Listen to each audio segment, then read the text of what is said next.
Merci beaucoup. Bonsoir à tous. Donc, on est deux ce soir à traiter cette préparation du bateau, réglage du mât et puis réglage des voiles. Vous avez Julien qui est responsable chez Norse de tout le côté One Design et d'une partie géographique sur la côte. Et puis, pour ma part, je suis responsable de vente des voiles aussi. Cette présentation sera axée en trois volets. Le premier volet, on va parler, c'est Julien qui va le traiter, de la préparation du bateau avant une régate. Donc, par préparation du bateau, on va entendre tout ce qui ne concerne pas le réglage du mât et ensuite le réglage des voiles. Et puis, en deuxième temps, on aura le réglage du mât. Donc là, c'est Julien qui va aussi vous l'expliquer. Et puis moi, je ferai à l'aide d'un tableau blanc différents croquis pour bien asseoir la pratique et les idées. Et puis en troisième lieu, je vais utiliser pour le réglage des voiles un simulateur qui nous permet de voir l'influence de différentes manœuvres, donc écoute, gestion du patara, alba, etc., sur une grand voile, ou écoute, tension de drisse sur un génois. Et puis, ce qu'on vous propose, c'est peut-être de poser vos questions à l'issue de chacun des trois volets, de façon à ce qu'on ne perde pas le fil. Donc, si tout ça vous convient, et je pense que ça vous convient, je laisse la parole à Julien pour attaquer avec la préparation du bateau et de la carène. Ok. Alors, déjà, bonsoir à tous. Je vais vous parler de la préparation du bateau parce que c'est vrai que quand on part en régate, il y a plein de choses qu'il faut pas oublier, surtout pas négliger. Et puis, c'est peut-être des choses, des petites choses, mais qui peuvent nous rendre la vie soit plus facile, soit plus difficile si on ne les traite pas. Donc, première chose à faire, si vous avez, je ne sais pas sur quel bateau vous naviguez, peut-être on peut le mettre, vous pouvez le mettre. Il y a une surprise en tout cas là. Ok. Alors que ce soit surprise ou que ce soit motion, la différence, ça se passera simplement au niveau du réglage du mât. Mais pour l'instant, la préparation du bateau, elle est la même. Donc déjà, il faut bien faire attention de vider le bateau. Le poids est vraiment déterminant dans une régate, donc il faut vraiment faire attention. Ça ne sert à rien de prétendre être champion suisse dans une catégorie, puis de naviguer avec la cuisine, le réchaud à gaz, les toilettes et tout ça. Donc il faut vraiment que le bateau soit le plus vide possible c'est pas une question d'inertie, c'est simplement que le bateau doit glisser et puis doit vraiment bien être dans ses lignes. Donc, première chose, vider le bateau. Deuxième chose, nettoyage du bateau. Le nettoyage du bateau, ça passe par la coque, d'avoir une carène vraiment propre, qui ait pas de bulles, pas de saleté, qui soit vraiment, même naviguer et puis préparer le bateau une fois par saison, ça ne suffit pas. Si on veut partir en régate, qu'on veut vraiment être performant, on ne doit rien laisser au hasard, donc la coque doit être propre. Même la petite fine couche de gras qui peut être déposée en une semaine, voire 2 semaines, ça ralentit le bateau, ça fait un effet ventouse et puis le bateau colle à l'eau plutôt que se déplacer normalement. Une fois que la coque est préparée, il faut s'assurer que le pont soit vraiment propre. Pourquoi? Enfin, que le bateau soit propre en règle générale. Il y a un petit adage qui dit qu'un bateau qui est beau est un bateau qui va vite. Donc, n'hésitez pas. C'est un petit côté superstitieux, mais la superstition, ça porte malheur. Mais un bateau qui est propre, c'est toujours plus agréable à naviguer. Le pont aussi, faire attention. Par contre, le pont, il ne faut pas le policher, il faut le nettoyer. Policher, vous avez toutes les chances du monde de glisser et puis de perdre votre numéro 1. Donc, il faut vraiment juste la nettoyer, que ce soit propre, et puis graisser vos accastillages, vos ridoirs et des choses comme ça. Dans la vérification de l'accastillage, il faut vraiment rien laisser au hasard. Il faut scotcher toutes les poulies qui pourraient, les anneaux brisés qui pourraient déchirer des spies, qui pourraient. C'est des petites choses bêtes, mais qui peuvent nous pourrir une régate. Donc, faites attention à l'accastillage qui soit vraiment, vraiment propre. Les drises, par exemple, vérifiez qu'il y ait bien une drise qui ne soit pas effilochée, qui risque de casser. C'est vraiment quelque chose de bête, mais une drise qui lâche, ben, ça peut simplement simplement ben, Vous faire perdre la régate. vous faire perdre la régate. Exactement. Les chandeliers aussi, quand vous tirez au rappel, faites attention de les resserrer. C'est quelque chose un chandelier qui bouge ou des choses comme ça, c'est bien si le bateau est bien raide et bien solide. Faut éviter les petits problèmes techniques qui pourraient vraiment, comme on parlait avant des drisses, mais il y a aussi 2-3 petites choses. Vous avez déjà vu des poulets Arken avec, je ne vais pas faire de la pub pour Arken, mais vous avez vu des petites poulets Arken qui ont un transfilage en Dynéma. Faites attention à ce genre de petites choses. C'est vraiment des petites choses, mais la même chose, une poulie qui lâche pendant la régate peut vous faire perdre la régate. Donc ça, c'est des petites choses, ou un bout d'enrouleur ou des choses comme ça. Vraiment vérifier tout le bateau. C'est pas grand-chose avant une régate, mais ça permet d'arriver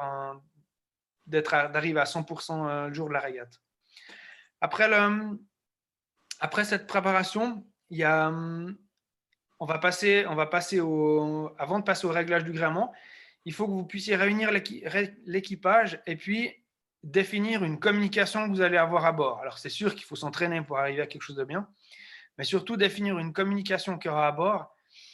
Tout le monde doit avoir un rôle. Ça ne sert à rien de voir que chacun ait un rôle à double.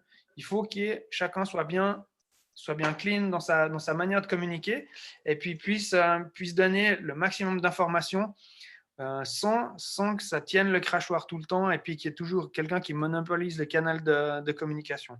Donc, c'est vraiment important de donner un rôle. Le barreur, généralement, pour partir de l'arrière vers l'avant, le barreur, généralement, il s'occupe de tout ce qui est vitesse du bateau. C'est pas lui qui va regarder à gauche, à droite pour faire la tactique ou la stratégie. Lui, il doit faire que le bateau aille vite en permanence. Il va faire un binôme avec la personne qui règle les voiles d'avant. Ça va être eux qui vont essentiellement fonctionner à la vitesse du bateau. Ils auront des informations des autres personnes qui vont leur dire on va plus vite, on va moins vite, leur donner des informations qui, eux, ils devraient ne pas regarder à l'extérieur du bateau, être uniquement les yeux rivés sur leur voile et puis et sur leur feeling de bar. Ils ne devraient pas regarder ailleurs. Donc, ça veut dire que les autres doivent leur apporter des informations pour leur permettre de fermer les yeux. Donc là on a le barreur et le régleur qui s'occupent de la vitesse. Le contre-embraque, par exemple, lui, il va s'occuper de tous les bateaux qui sont au vent. Généralement, il est au rappel. Donc, il va s'occuper des bateaux qui sont au vent et lui, il va donner toutes les informations relatives à la vitesse, des comparatifs de vitesse. Donc, on va plus vite, on va moins vite, on va plus haut, on va moins haut, pour que les deux, le régleur et le barreur, puissent adapter leur réglage. Le tacticien, il va dire ce qu'il a envie. Il va dérouler le fil de la régate et il va dire ce qu'il a envie. S'il veut avoir un compromis haut et lent pour pouvoir sortir quelqu'un, par exemple, ou au contraire, s'il veut un compromis bas et rapide pour aller chercher une risée, pour aller chercher un positionnement ou quelque chose comme ça.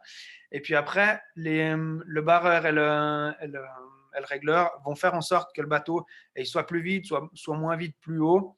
Et puis ça, c'est vraiment important que toute cette équipe puisse discuter ensemble et donne les bonnes informations.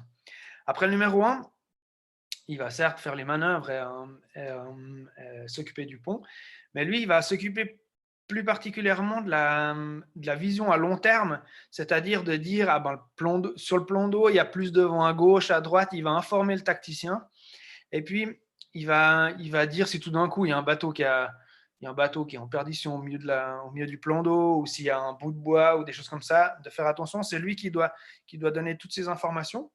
Et puis, il n'y a pas de mauvaises remarques, il n'y a pas de remarques bêtes. Si tout d'un coup, il y a un bateau qui est juste devant, qui va croiser, et puis que personne ne l'a vu, eh ben, c'est toujours mieux de le dire 2 fois que de ne pas le dire, et puis tout d'un coup se retrouver surpris dès qu'on arrive, puis qu'on est en train de l'aborder.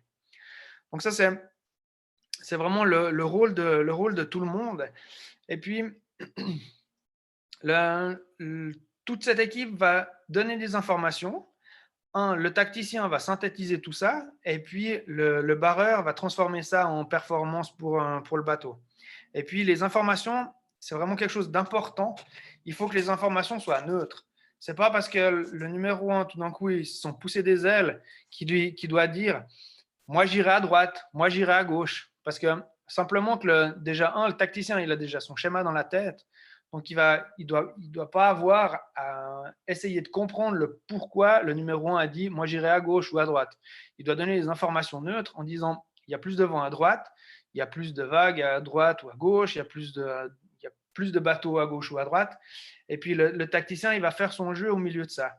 Mais si on donne des informations qui ne sont pas objectives, le tacticien va être perturbé et puis il va être influencé et puis il n'arrivera pas à donner le 100% de son potentiel à sa régate et puis ça va partir, ça va créer de la confusion dans sa stratégie. Donc voilà un tout petit peu pour la communication et la préparation du bateau. Tout ça, ça s'entraîne. Hein. Cette communication, ça s'entraîne vraiment.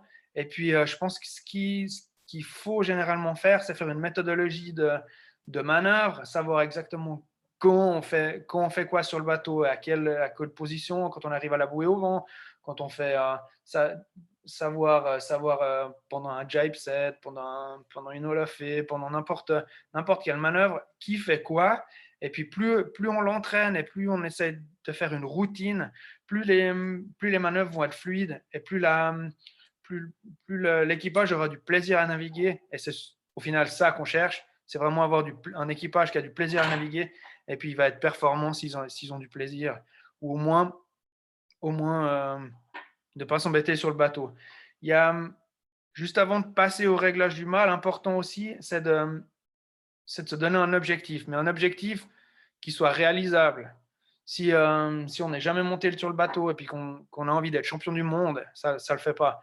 Il faut vraiment que ce soit un objectif réalisable et puis qui permette d'être satisfait après sa régate. Et chaque jour, on va essayer de le redéfinir si tout d'un coup, les objectifs n'étaient pas atteints ou bien si, au contraire, si on était plus performant que ce qui était prévu. Tout ça pour évoluer dans la bonne humeur et puis pouvoir continuer à naviguer ensemble. Parce que si on se fixe des objectifs trop hauts, au bout d'un moment, il y a des frustrations, il y a des choses qui vont découler de tout ça qui seront négatives. Donc voilà un tout petit peu pour la préparation du bateau et la communication. Je ne sais pas si, Patrick, tu as quelque chose à ajouter ou tu voudrais rebondir sur quelque chose? Ouais, j'ai deux, trois petites précisions à amener, mais je voulais peut-être dans un premier temps donner la parole aux auditeurs pour voir s'il y avait déjà des questions, des interrogations. Alors, il faut juste ne pas oublier d'activer votre micro avant de poser la question.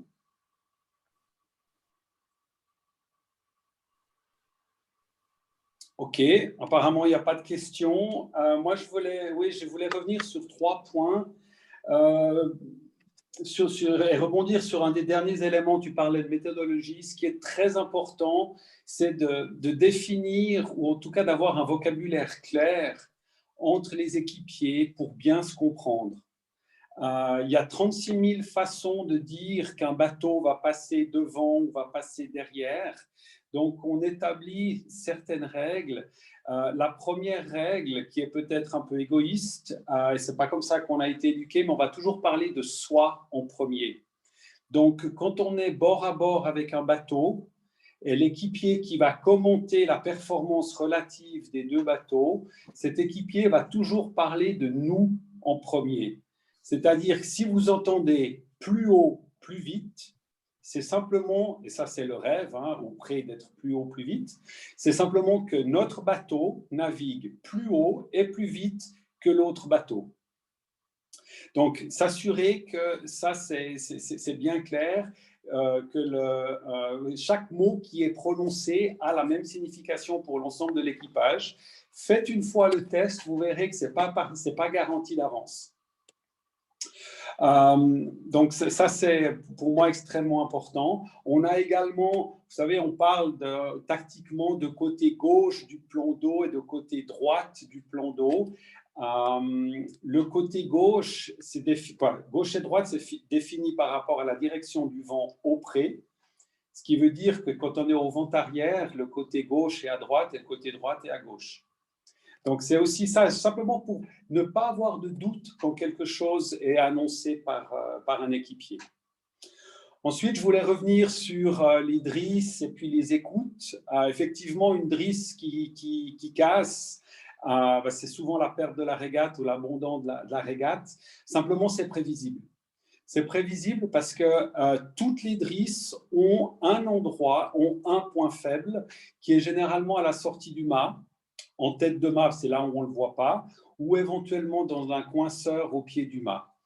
Et là, en ce moment, l'hiver, c'est le moment idéal pour ça, puisque souvent les bateaux sont démâtés, mais profitez de sortir les drisses, de les contrôler, quitte à les raccourcir de quelques centimètres en refaisant une épissure ou un nœud avec un mousqueton pour éviter qu'elle s'abîme, qu'elle continue de s'abîmer au même endroit. Vous pouvez également inverser les drisses et les écoutes pour la nouvelle saison, puisque du coup, vous aurez déjà une influence des UV sur un autre endroit de la drisse, et puis d'autres sections de la drisse qui seront mises à contribution. N'oubliez pas que si vous inversez les drisses, tous vos repères sont perdus. Donc, ça peut valoir la peine, avant de couper, avant de faire quoi que ce soit, de mesurer les repères pour être capable de les remettre déjà au bon endroit en début de saison. Et puis, par rapport à vider le bateau, faites attention à une chose, il y a pour chaque classe un règlement de jauge qui interdit de sortir certains matériels. Pour certains bateaux qui ont des cabines et des coussins, les coussins doivent rester à bord du bateau même s'ils ne sont pas utilisés en régate. Pour d'autres qui ont des moteurs hors bord, le moteur hors bord souvent doit être à bord du bateau, même si on a tendance à le laisser sur le ponton parce que c'est plus facile, parce qu'on sait entrer et sortir du port à la voile. Faites attention, s'il n'est pas à bord et que c'est réclamé par le règlement de jauge, un poids est défini qui le remplace. Faites aussi attention pour certains bateaux, je parle notamment pour les SC 850, où le moteur doit être à bord avec un réservoir et une certaine quantité d'essence. Donc, vider, oui, mais intelligemment. Et puis après, je vous propose un petit exercice. La prochaine fois, vous allez vous monter à bord d'un bateau. Prenez la caisse à outils et puis vous l'ouvrez. Et puis, vous mettez à gauche tout ce qui est utile sur le bateau et à droite tout ce qui est inutile sur le bateau. Je vous parie que le côté droit est plus lourd que le côté gauche. Vous allez vraisemblablement retrouver un certain nombre de clés qui ne sont pas utilisables à bord du bateau. Alors, un petit truc, si vous prenez un jeu de clés plates, toutes les clés qui sont utiles à bord du bateau, je les ai entourées d'un bout de scotch rouge ou jaune, et c'est uniquement celles-là qui sont à bord. Les autres, elles ne servent à rien. Elles peuvent être utiles si jamais quand on dégraie le bateau ou pendant l'hiver, mais le reste du temps, ça ne sert à rien. Et ça évite aussi, quand vous voulez faire un réglage, notamment le réglage du mât, donc des haubans et ridoirs, qu'on vous donne une clé qui ne sert à rien. Assurez-vous, et vous allez aussi le constater, que la clé qui vous permet de serrer les écrous-boulons de la barre, c'est généralement une clé de 15 ou de 17 qui est inutile pour régler les haubans. Donc, assurez-vous d'avoir les bons outils. Ensuite, à coup sûr, vous allez avoir une vieille poulie cassée. Parce que la vieille poulie cassée, quand on l'a changée, on ne voulait pas la mettre dans sa poche, on ne voulait pas la laisser au fond du bateau n'importe où. Puis on se dit, on la met dans la caisse à outils. Et puis, elle va faire l'entier de la saison ne servant à rien. Alors, assurez-vous d'avoir à sa place la même poulie, mais neuve, qui vous permettra, en cas de petit problème pendant une régate, de changer, d'avoir une poulie qui fonctionne. Donc voilà ces petites choses. Dernier détail, pas forcément contrôler les sacs de vos équipiers, mais on voit encore assez régulièrement des équipiers qui viennent pour un critérium, donc pour une après-midi sur l'eau avec 2 paires de chaussures, avec une paire de bottes parce qu'il risque de pleuvoir et puis ou d'avoir du vent, et puis une paire de chaussures de pont. Je pense que sur 4-5 heures, même avec de l'eau un peu froide, on peut se permettre d'avoir qu'une seule paire de chaussures.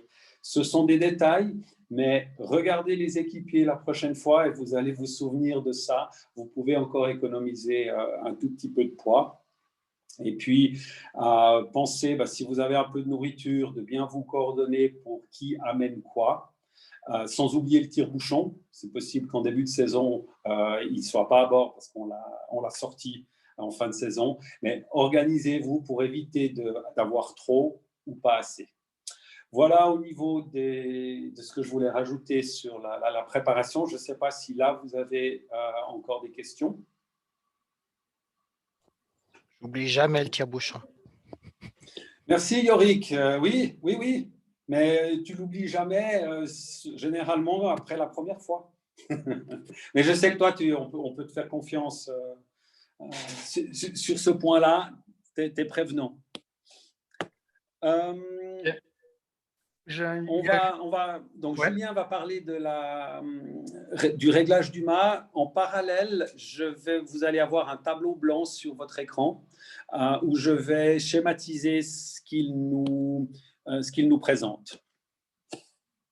À toi, Gilles. Juste avant, j'ai oublié de vous parler de quelque chose. Au niveau de la préparation du bateau, c'est vraiment important de mettre des marques un petit peu partout, de mettre des repères sur les rollers, par exemple, qui aient un numéro 1, 2, 3, 4, 5, qui soit symétrique de chaque côté pour que à chaque virement de bord ou simplement pour se remémorer les réglages de la veille après chaque entraînement, c'est important vraiment qu'on puisse se dire, et puis que les équipiers, barreurs, que toute l'équipe sache à quoi on en est. Ok, j'ai le roller sur le numéro 2, c'est une position médium, je vais mettre le réglage un tout petit peu plus en arrière, je vais naviguer sur 3 parce qu'on a tout d'un coup le vent est monté ou des choses comme ça. Ça permet que tout le monde soit au clair sur qu'est-ce qu'on fait et puis ne se pose pas de questions. Voilà, j'en ai un petit peu fini avec la préparation du bateau. Donc maintenant, on va passer au réglage du mât. Alors, pour régler un mât correctement, il y a plusieurs choses à vérifier. Il faut vérifier surtout le positionnement du mât sur le bateau, que ce soit en longitudinal, en latéral, en vertical. Et puis surtout, il faut, avant de commencer tout ça, il faut avoir posé la question à son voilier qui a l'habitude de régler des bateaux, s'il a un tuning guide ou un livret de réglage qui va nous donner un tout petit peu les astuces auxquelles il faut faire attention dans une série qui peut ne pas forcément être notre série de tous les jours quand d'un coup on débarque, et puis il y a des petites choses à pas oublier. Par exemple, si on prend notre voilerie, vous avez sur le site internet, vous avez énormément de tuning guides qui vont vous donner toutes les informations, que ce soit en melge, que ce soit en surprise, que ce soit en toutes sortes de bateaux, qui vont vous donner 2-3 petits conseils avant d'entamer tout ça. Alors, commençons comme le parle Tosh, la position du mât. La position du pied de mât, elle est déterminante pour vraiment, déjà, prévoir une quête juste, et puis pour avoir une base de son gréement qui soit correcte. Si vous avez un pied de mât trop en avant et puis la bonne quête, le mât il n'aura pas la même position que s'il sera en arrière avec la bonne quête. Donc, faites attention de savoir exactement où doit se poser le pied de mât. Ça, c'est la première chose. La deuxième chose, on va positionner le mât en latéral. Pourquoi en latéral? Si vous avez votre mât qui va être sur la gauche ou sur la droite, ça va faire un bateau qui sera plus performant ou moins performant d'un bord sur l'autre. C'est-à-dire que vous allez en tribord à mur, vous serez plus performant qu'en bâbord à mur. C'est quelque chose qui peut assez vite se vérifier au contact des autres bateaux. Faites peut-être un tout petit peu attention si vous avez un speedo. Généralement, ils sont positionnés d'un côté ou de l'autre. S'ils ne sont pas positionnés au centre, ça peut donner des différences de vitesse d'un bord sur l'autre. Donc, comparez-vous à un GPS plutôt, ou bien comparez-vous à d'autres bateaux si vous deviez faire des comparaisons comme ça, mais pas forcément au speedo. Là, une fois que vous avez réglé en fait, la base de ce réglage, elle se fait au caplage. Typiquement, en surprise, vous avez un endroit que vous allez pouvoir positionner, c'est le caplage. Le caplage, il est tenu en latéral par les haubans et puis en longitudinal par les tais, ce qui veut dire que c'est vraiment le point fixe du bateau. Vous ne pouvez pas prendre la tête de mât, par exemple. Sur un surprise, comme c'est un gréement qui est au 7/8e, vous avez la dernière partie, si votre mât il cintre d'un côté ou de l'autre, qui va vous créer une source d'erreur au réglage du mât. Donc, c'est vraiment au caplage qu'il faut régler le mât. Donc, vous allez prendre une chevillière, vous allez la monter simplement au caplage. Vous allez vérifier d'un bord sur l'autre à un endroit. Généralement, c'est au haut-banc qu'on regarde ça. En prenant un repère de chaque côté, vous allez vérifier que votre mât il sera au centre. Une fois que vous avez votre mât qui est vraiment bien au centre, chaque fois que vous allez faire un réglage, vous allez le faire symétriquement.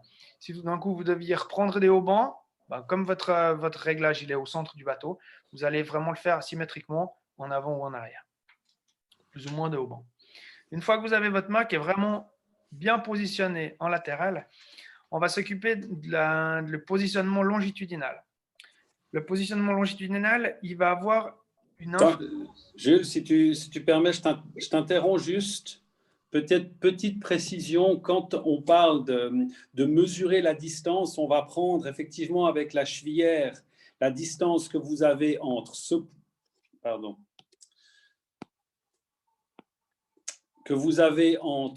point-là et généralement le pont, respectivement l'intersection du pont et de la coque, donc le livet. Là, il faut faire attention à deux choses. Déjà, on avait dit le bateau est vide, mais assurez-vous d'être éventuellement seul à bord du bateau. Ce qu'on voit souvent, c'est que vous avez un équipier ou vous qui êtes ici en train de faire la mesure, et puis vous avez l'équipage qui est tranquillement assis sur bâbord. Et puis, donc ça influence la distance, puisqu'il y a plus de poids, il y a un tout petit peu plus de poids sur bâbord.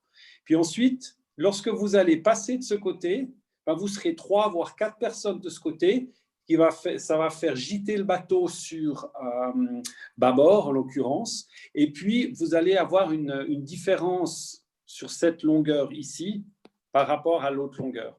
Donc, assurez-vous d'être, d'une part, seul ou au moins équilibré bord sur bord. Et puis ensuite, assurez-vous aussi de prendre, parce qu'une chevillère est légèrement élastique, de toujours utiliser la même main et si possible la même tension pour tendre la chevillère. Ce qu'on constate aussi, c'est qu'on le fait d'un côté avec la main droite parce qu'on est plus à l'aise, puis quand on passe de l'autre côté, on va utiliser la main gauche. Personnellement, suite à un accident, j'ai beaucoup plus de force dans la main droite que dans la main gauche. Ça peut se traduire par une différence. Alors, les petits trucs, vous pouvez prendre un tensiomètre qui vous permet de mesurer une tension ou un poids. Alors, de manière très simple, il y a les petits crochets de boucher qui vous permettent de dire, OK, là, je tire avec une force de 5 kg de chaque côté. Ou alors, vous pouvez remplir un seau d'eau et puis accrocher le seau d'eau au bout de la drisse et de la chevillère, et puis vous le laissez pendre en dehors du pont de chaque côté, une fois de chaque côté, ce qui vous permettra d'assurer la même tension sur la chevillère. Voilà ce que je voulais préciser, Jules. Parfait. Excusez, j'ai une petite question. Est-ce que le baume doit être en position? Il faut, si vous avez un baume kicker ou quelque chose comme ça, il faut faire attention parce que ça va précontraindre le mât d'un côté ou de l'autre. Le mieux, ce serait que la baume soit posée vraiment par terre, sans qu'il y ait de tension dessus. Et surtout, il ne faudrait pas que la drisse de grand voile, par exemple, elle soit fixée au bout de la baume. Ça va influencer votre cintre. Ça ne va pas influencer le positionnement latéral, mais vraisemblablement le cintre du mât. Donc ça, c'est quelque chose d'important. Moins on a de choses qui touchent le mât, mieux c'est. Donc ça, c'est... Oui. C'est bon? OK. Parfait. Donc maintenant, on va parler du positionnement latéral, longitudinal du mât. Le positionnement longitudinal, il aura deux influences il aura une influence sur le plan de voilure, la position du plan de voilure en règle générale. C'est-à-dire que si vous avez vraiment peu de quête, c'est-à-dire que le mât est très droit ou très en avant, vous aurez votre centre de voilure qui sera en avant, donc un bateau mou. Si vous aurez au contraire le centre de voilure en arrière, vous aurez un bateau plutôt ardent. Donc, ça, c'est vraiment quelque chose à faire attention. La deuxième chose qui aura une influence, c'est la longueur de chute de votre génois. Si vous avez votre gréement très en avant, le point d'écoute va être très haut. Si vous avez au contraire le gréement très en arrière, votre point d'écoute va être tout en bas, voire trop bas. Donc, généralement, ça, c'est quelque chose, c'est une information que le voilier donne. Il donne une quête. Généralement, la quête, elle est mesurée entre la différence. C'est quand vous avez votre décamètre qui est toujours au caplage, vous allez prendre la différence entre le pied du mât et l'intersection entre l'étai et le pont. Ça va vous donner une différence. Ça peut être le pied du mât ou alors ça peut être la marque de jauge sur certaines séries. Ça peut être plusieurs choses, mais c'est vraiment quelque chose à faire attention. Mais généralement, c'est le pied du mât. Et puis, vous allez balancer votre cheville sur l'étai. Ça va vous donner une marque. Et après, vous allez mesurer cette différence, le delta entre l'intersection entre l'étai et le pont et cette marque. En surprise, par exemple, c'est 92, en S, c'est 80. Voilà, il y a beaucoup de, il y a beaucoup de choses beaucoup de voiliers pourront vous donner le réglage qu'ils préconisent. Donc voilà, une fois qu'on a adapté ça à la bonne position, il y a des tensions qu'on doit donner dans le bateau. Les tensions, elles vont être dictées par plusieurs choses. Si vous avez un bateau, par exemple, comme le Surprise, qui a un génois très élancé, c'est-à-dire il est très long de base, vous aurez besoin de moins de tension qu'un bateau, par exemple, comme le S ou le Motion, qui ont au contraire une bordure de foc qui est beaucoup plus réduite, beaucoup plus courte, et ça demandera beaucoup plus de tension dans le bateau. Donc ça, c'est aussi une mesure que le voilier va vous donner. Après, ça peut y avoir des modes un petit peu qui se passent, comme par exemple dans les surprises. Moi, typiquement, au début que j'ai commencé de faire du surprise, on naviguait très, très, très, très tendu. Et puis, d'un coup, maintenant, on aime naviguer très mou. Donc, on est passé vraiment d'un extrême à l'autre. Et puis, c'est vraiment des styles de navigation différentes. Du coup, on adapte aussi les voiles. C'est pour ça qu'il y a sans cesse des modifications en volume de voile ou en guindon, choses comme ça. Parce qu'il y a des modes qui sont différents. Voilà, je crois que je vous ai tout dit au niveau du longitudinal. Ouais. Peut-être, maintenant, on va passer au réglage vertical du mât. Avant de passer au réglage vertical, il faut vraiment faire attention à une chose, c'est que les barres de flèche soient à la même hauteur. Si vous avez une barre de flèche qui descend et une autre qui monte, votre mât il va être influencé et il va faire un S. Quoi qu'il arrive, il va faire un S et vous aurez toute la peine du monde à le régler correctement. Donc, mettez-vous sur le ponton, que personne ne soit sur le bateau, et puis vous regardez vraiment que vos barres de flèche soient horizontales, voire légèrement plus hautes. Hein. L'objectif, c'est qu'elles soient vraiment qu'elles soient perpendiculaires au câble. Et puis, donc, légèrement plus haut que l'horizontale. Et puis après, si elles sont au même niveau, vous êtes OK pour continuer le réglage du mât. On parle de verticalité du mât.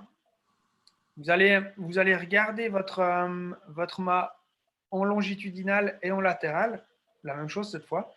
Comme vous avez réglé vos haubans, tout à l'heure, on a réglé le côté latéral. Par contre, on n'a pas réglé la verticalité du mât latéralement. Ça veut dire qu'il peut faire un S de haut en bas et il peut faire il peut être très cintré ou au contraire très droit en longitudinal.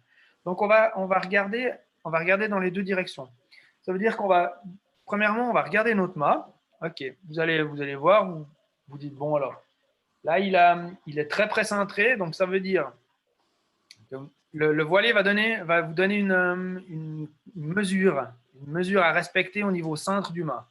Il ne va pas vous donner une mesure à respecter au niveau verticalité, dans le sens de faire un S ou pas. Le mât doit être droit. Par contre, il va vous donner une cote. Généralement, c'est à la hauteur des barres de flèche qu'il faut respecter cette cote. Et puis, on va pouvoir travailler là-dessus. Donc, ça veut dire que si vous avez un mât très précentré, vous aurez une voile très plate. On verra après dans les réglages des voiles. Mais si vous avez un mât très précentré, vous aurez une voile très plate. Et au contraire, si vous avez un mât très droit, vous aurez une voile très creuse. Donc, le voilier va adapter sa voile en fonction d'une mesure donnée. Ça peut être un mât très précentré, mais généralement, c'est un mât très droit. Pourquoi? Parce qu'on va travailler sur la compression du mât et on va travailler sur son élasticité. Et un mât qui est très droit, il sera très raide, et un mât qui sera très précentré, eh ben, il va pomper. Si vous voyez, peut-être, je peux peut-être faire un dessin, vu que je ne suis pas sûr que vous me voyez dans le Alors, car.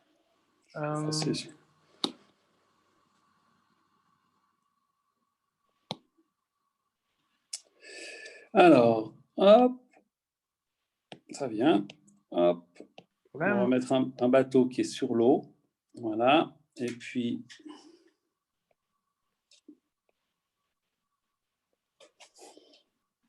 ouais, j'ai un peu de la peine à le cintrer comme je veux. Le pied de mât et la tête de mât aura tendance à vouloir se resserrer. Donc, ça veut dire que plus le mât est droit, moins ça aura d'influence sur le réglage du mât. Donc, nous, ce qu'on cherche, c'est d'avoir un mât le plus droit possible. Bien sûr, il faut lui donner un léger cintre, mais un mât le plus droit possible pour éviter, comme on dit, que ça pompe. Simplement que le mât parte en compression et puis c'est plus facile de le faire avec la main. Quand vous appuyez votre main sur la table, si vous appuyez la main quand elle est droite, eh ben, vous allez avoir de la résonance, tandis que si vous allez appuyer la main en étant légèrement cintré, vous aurez beaucoup moins de force de compression dans la main. C'est exactement la même chose avec un mât.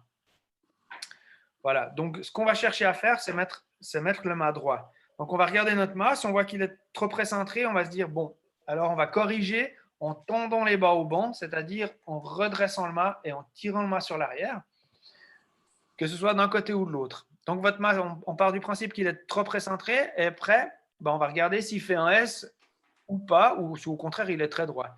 S'il fait un S, vous allez corriger avec le bas au banc inversé, et puis comme il est très précentré, on va essayer de le redresser. Donc ça veut dire qu'on va reprendre le bas au banc inversé, et petit à petit, pour arriver à un mât le plus droit possible, quand vous allez regarder dans la gorge du mât, vous allez mettre votre œil au point d'amure de la grand voile, et puis vous allez regarder en ligne, en direction du caplage, et là, vous devez avoir votre gorge de mât qui sera très droite. Si elle fait un S, on doit continuer à corriger. On continue à corriger jusqu'à qu'on ait un mât droit. Après, si on a un mât très précentré, ce n'est pas grave, mais au moins, il faut qu'on ait un mât droit. Une fois qu'on a corrigé ce petit S dans la verticalité, on va s'occuper du pré-cintre du mât pour arriver à la cote donnée par le voilier. Comme on a réussi à mettre le mât droit et qu'il ne fait plus de S, on va travailler symétriquement sur les bas au banc jusqu'à qu'on ait le pré-cintre voulu qui sera généralement à la hauteur des barres de flèche. Voilà. Je crois que... Qu'est-ce que je pourrais dire de plus? Je crois que c'est bon. N'oubliez pas une chose, c'est de resserrer les contre-écrous pour vraiment que votre gréement soit bien figé. Et puis, après, on va parler simplement d'un petit réglage général pendant la régate. Pour ceux qui font c'est la même chose pour le surprise, c'est la même chose pour le motion, c'est la même chose pour le S. En règle générale, on travaille avec un seul réglage qui a une influence sur tout le bateau. C'est qu'on va travailler sur le réglage de l'étai. Généralement, il y a beaucoup de séries, pas beaucoup de Ouais, je pense que quasiment toutes les séries dont on a parlé jusque-là ont des ridoirs sur l'étai. Et ça permet de donner de la tension dans le gréement. Vous allez avoir, ce qu'on cherche à faire, c'est à positionner le centre de voilure et surtout à adapter le centre de voilure en fonction des conditions de vent. Si vous avez des conditions de vent qui sont molles, on va vouloir donner de la pression dans la barre pour que le barreur puisse vraiment avoir des sensations. C'est-à-dire, on va basculer le mât sur l'arrière. En basculant le mât sur l'arrière, comment on le bascule? C'est simplement en dévissant le ridoir d'étai. En dévissant le ridoir d'étai, vous allez basculer le mât sur l'arrière du bateau. Ça va avoir une influence générale sur le gréement, ça va le détendre. Comme il y a du petit temps, ce n'est pas un problème. Ça va permettre au bateau de pouvoir respirer, de ouais, d'être un petit peu plus facile à la manœuvre. Et puis en ayant le centre de voilure reculé, vous aurez plus de sensations dans la barre. Au contraire, quand il va y avoir plus de vent, vous avez envie d'avoir un mât plus en avant, un centre de voilure plus en avant pour simplement soulager cette barre. Quand vous naviguez, si vous naviguez avec trop de quêtes, vous verrez le barreur, il sera deux mains sur la barre en train de s'agripper à la barre parce qu'il a beaucoup trop de sensations. Ce qu'on a envie de faire, c'est au contraire, c'est vraiment basculer le mât sur l'avant pour le soulager et puis que le bateau soit vraiment abarré à deux doigts. Et puis parce que tout ce qui est sous l'eau freine le bateau. Donc, ça veut dire quand on a la barre en travers, vous allez aller moins vite qu'avec un bateau qui sera vraiment juste appuyé sur la barre. Donc, ce qu'on cherche à faire, il y a une chose qu'il faut faire attention, c'est de, comme on a un seul réglage devant, pourquoi on a un seul réglage? C'est simplement parce que si on doit commencer à régler tout le bateau, c'est-à-dire les haubans, les bas haubans, sans parler du fait que généralement, quand ça souffle, on tourne dans un sens, puis après, il y a l'équipier qui nous parle, on tourne dans l'autre sens. Donc, on oublie un tout petit peu même le nombre de tours, ces choses-là. Donc, on essaie de se simplifier la vie et on essaie de faire qu'un seul réglage. N'hésitez pas à faire une marque sur le pont avec le sens du ridoir, visser, en indiquant dans quel sens il faut tourner. Parce que quand on est dans 25 nœuds avec de la vague, avec les copains qui tournent autour et puis l'équipier qui demande son sandwich et son ciré, on a un peu tendance à faire n'importe quoi. Donc, n'hésitez pas à mettre des repères. Il faut se faciliter la vie. Hein. La régate, c'est vraiment celui qui fait le moins d'erreurs. Donc, c'est celui qui navigue le mieux, mais aussi celui qui fait le moins d'erreurs. Donc, n'hésitez pas à mettre le plus de repères possible. Et puis comme ça, vous aurez un bateau qui sera performant. Voilà. Pour les tensions, on a parlé de si on mettait le mât en arrière, qu'on dévissait, ça allait soulager le gréement, ça allait détendre le gréement. Et au contraire, quand on retend le gréement, qu'on retend et qu'on bascule le mât sur l'avant, ça va le retendre et ça va tendre l'entier du gréement, c'est-à-dire haubans et bas haubans. Et vous aurez un réglage qui va rester symétrique en une seule manipulation. Donc, c'est vraiment important de bien figer les réglages derrière et puis de travailler sur l'étai. Généralement, c'est comme ça qu'on travaille, c'est qu'on essaye de travailler en faisant un tour par nœud.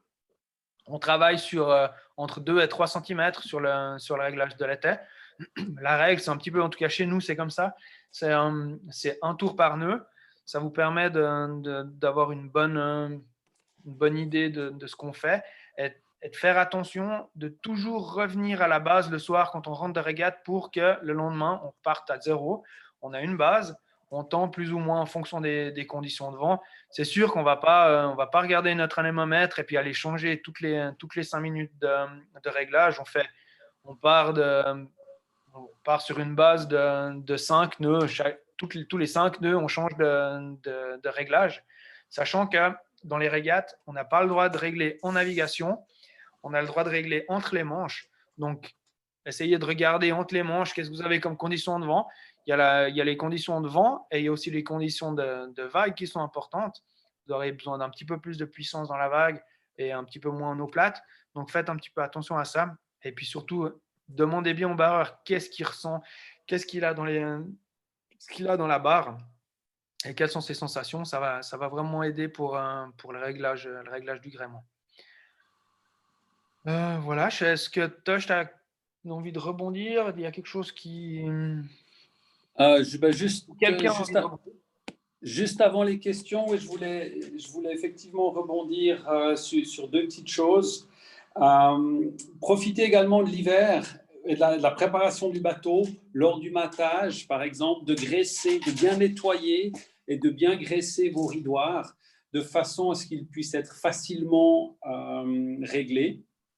Et puis, dans la manière de régler, c'est clair que régler un ridoir alors que le haubans ou l'étai est sous tension, typiquement réglé, on est bâbord à mur avec du vent, n'essayez pas de régler le ridoir bâbord, profitez de régler celui qui est sous le vent, qui normalement n'a peu ou pas de tension, et puis ensuite vous virez, vous réglez l'autre.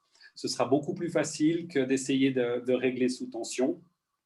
Donc voilà, après,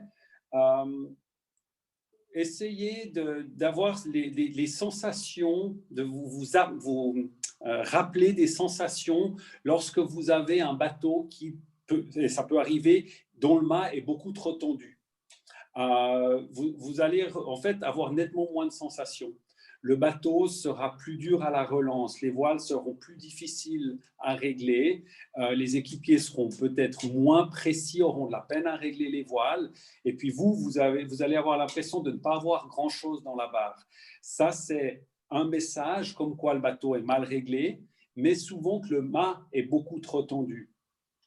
J'ai eu un exemple d'un propriétaire de bateau qui m'a dit, mais je ne comprends pas, mon bateau, je n'arrive pas à le faire avancer, je sens que je n'avance pas, je vois que je suis moins rapide.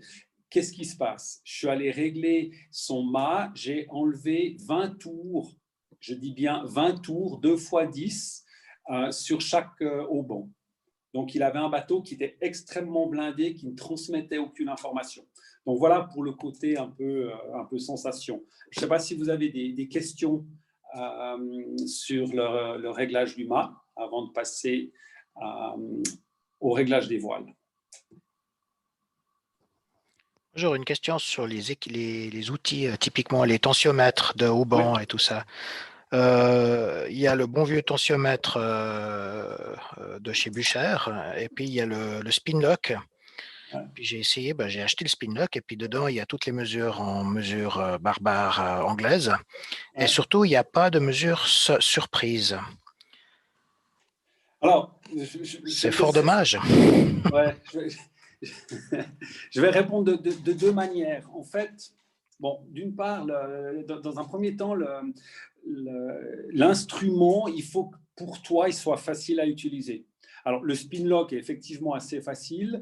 Il y avait les deux, il y avait les autres, les systèmes américains qui sont aussi relativement faciles, mais c'est clair que souvent, tu as besoin d'une table de conversion entre ce que tu lis, qui n'est pas forcément ni des pounds ni des kilos. Donc, s'assurer que tu as une table de conversion, mais en tout cas, en l'absence de table de conversion, s'assurer que tes mesures soient identiques ou ce que tu relèves soit identique d'un côté et de l'autre. Ensuite, par rapport aux mesures surprises, ça ne me surprend pas trop. Je pense que chaque bateau est particulier, mais ensuite, chaque voilerie peut avoir sa table. Donc, je pense que tu as intérêt à prendre les mesures qui sont fournies par le voilier avec les voiles, fabricants des voiles avec lesquels tu navigues. Lui, il sera beaucoup plus précis que quelque chose de standard fourni avec l'appareil que tu utilises.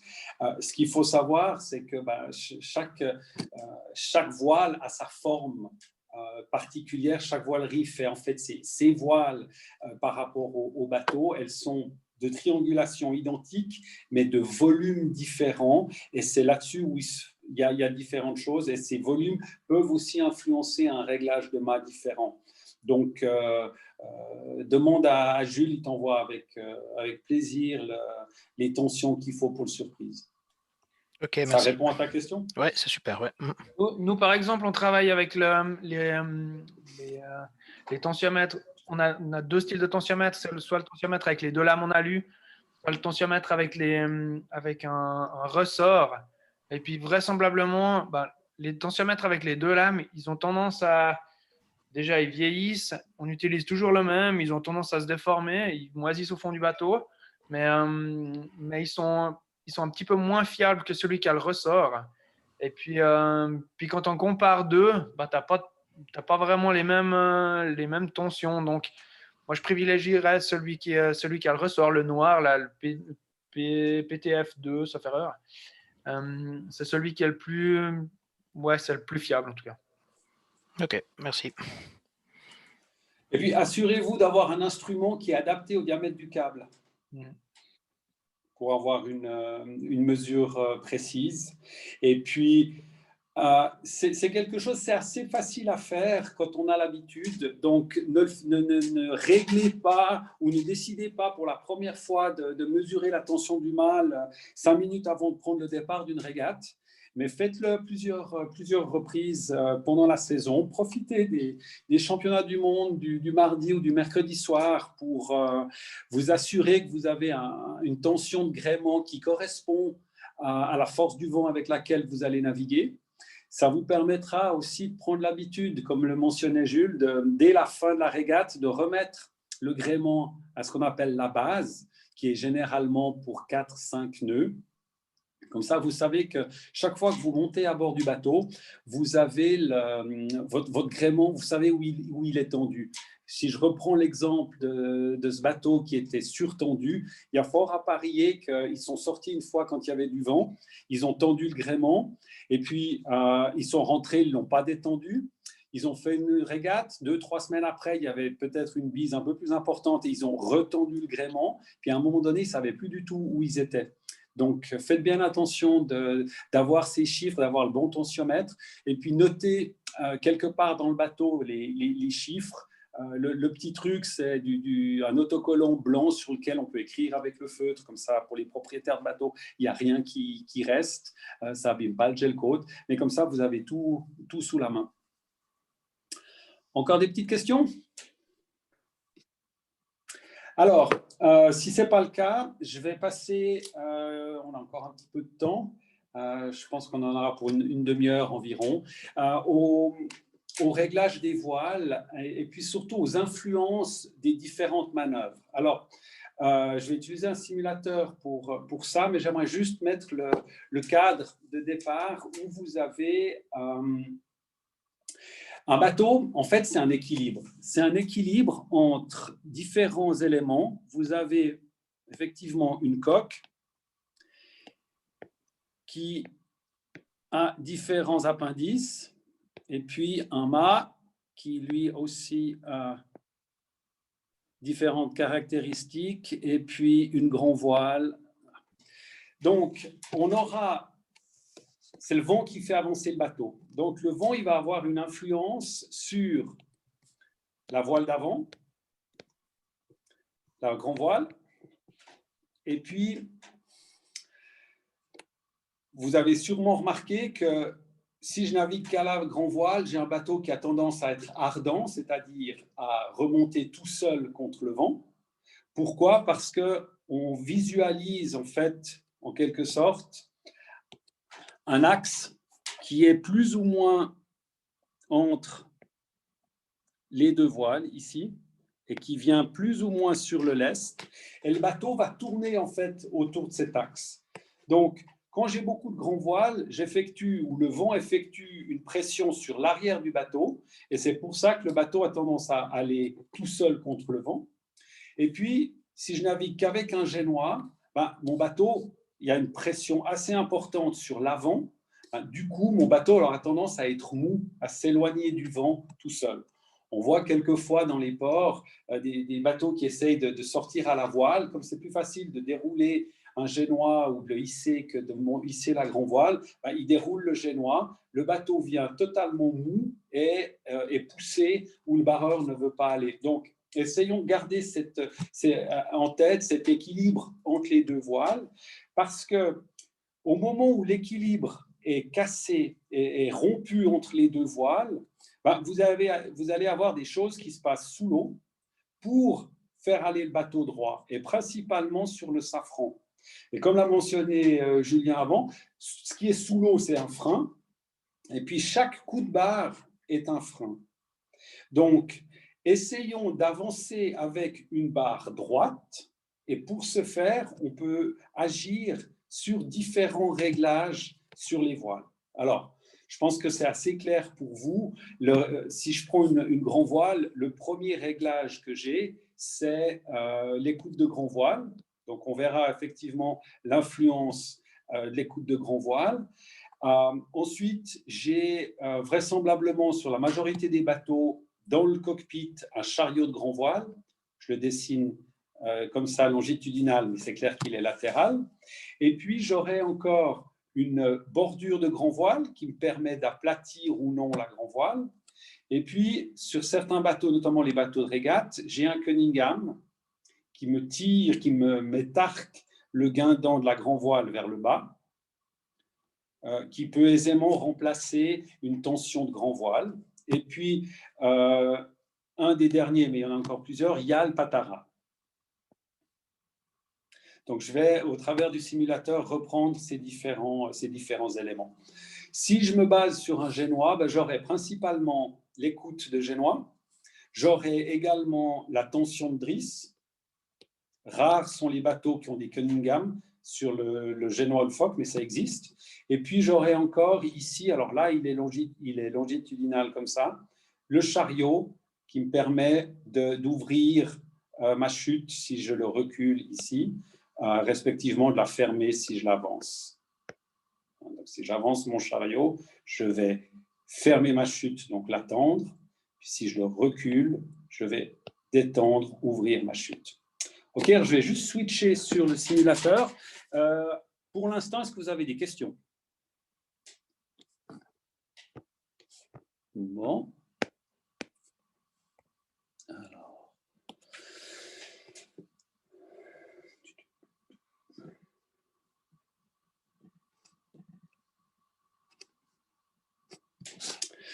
Ok, donc j'ai ici un simulateur qui me permet, en agissant sur 4 éléments ici, modifier la grand voile. Donc, je pense que c'est aussi clair pour vous que ce qui me permet de visualiser mon réglage, j'ai ici les faveurs qui sont sur la chute. Donc là, j'en ai que 2. Sur la majorité des bateaux, vous en avez ici au bout des lattes. Bon, ça, ce sont les bandes de visualisation, mais vous avez ces faveurs.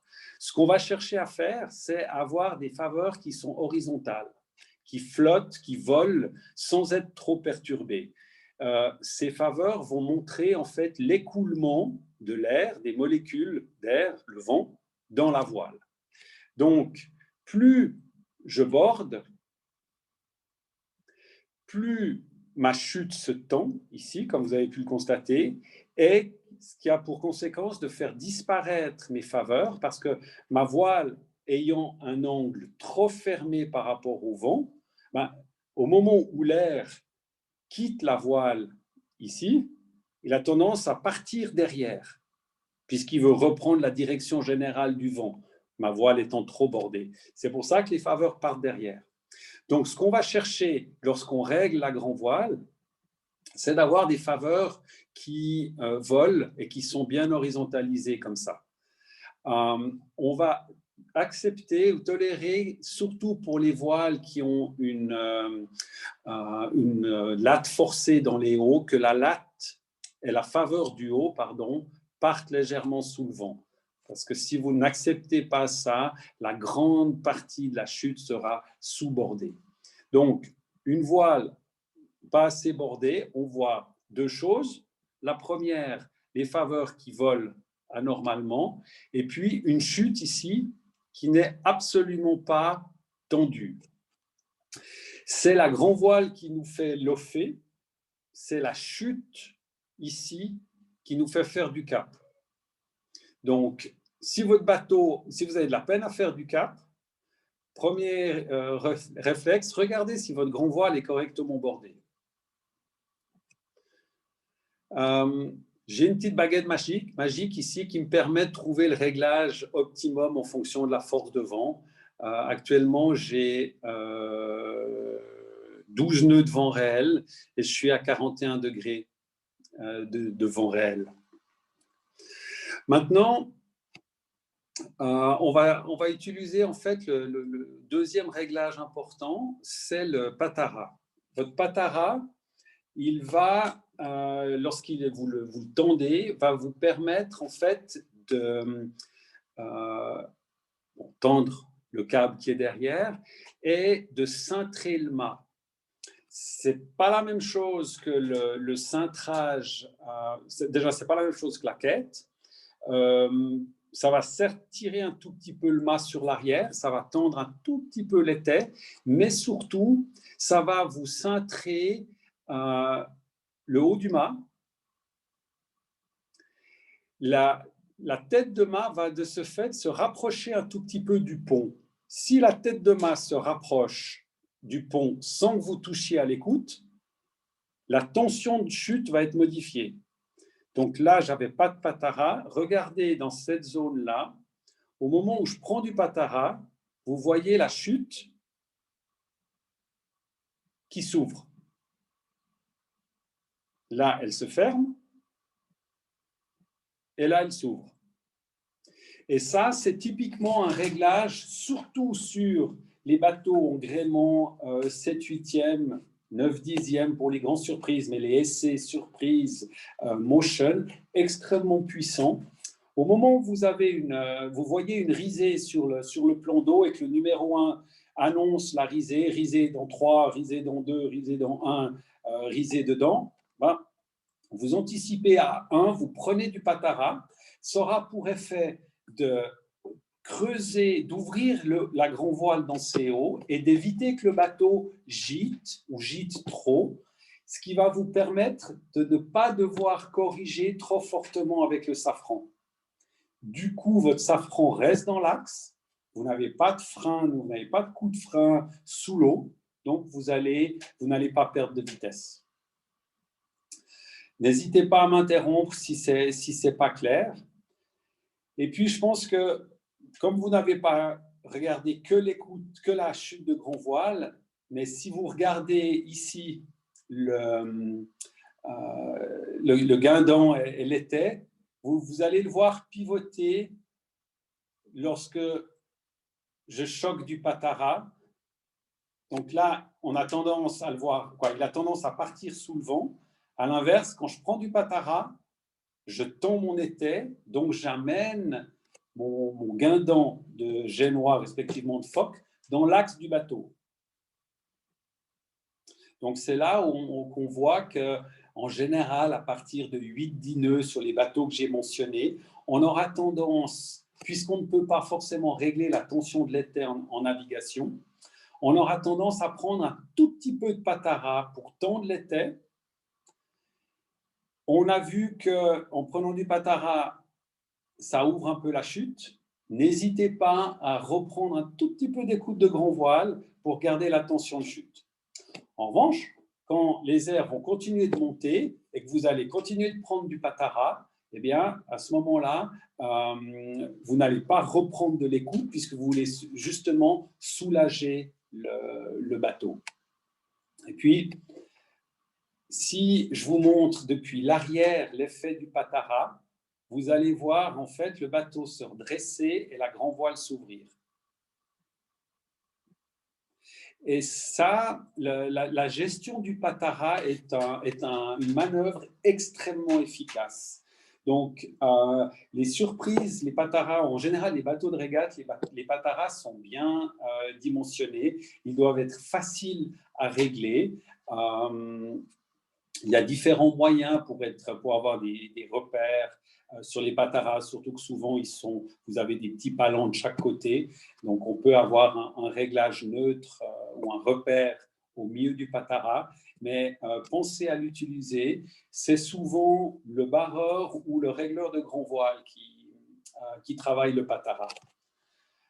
Faites attention à une chose, quand vous prenez trop de patara, parce qu'en fait, le patara, il aura un deuxième effet, c'est qu'il va cintrer le mât ici. C'est-à-dire que, comme Julien l'expliquait avant, ici, on a un baoban qui vient sur le pont, qui a une certaine tension. Un baoban pas trop tendu, au moment où vous prenez du patara, il y a un effet de compression sur le mât et cette partie du mât va avoir tendance à partir en avant. C'était la flèche rouge que j'avais sur mon croquis avant, jusqu'à ce qu'il soit retenu par le baoban. L'avantage de ce cintrage, c'est que le mât en partant en avant va prendre avec lui toute la partie du tissu de la grand voile qui est ici et va aplatir de ce fait la grand voile. Je vous rappelle que plus on a des voiles creuses, plus le bateau aura tendance à gîter, plus il est puissant. À certains moments, on veut un bateau puissant, notamment quand on a un lac qui est très agité et qu'il n'y a pas trop de vent, parce qu'on veut pouvoir monter et défoncer ces vagues.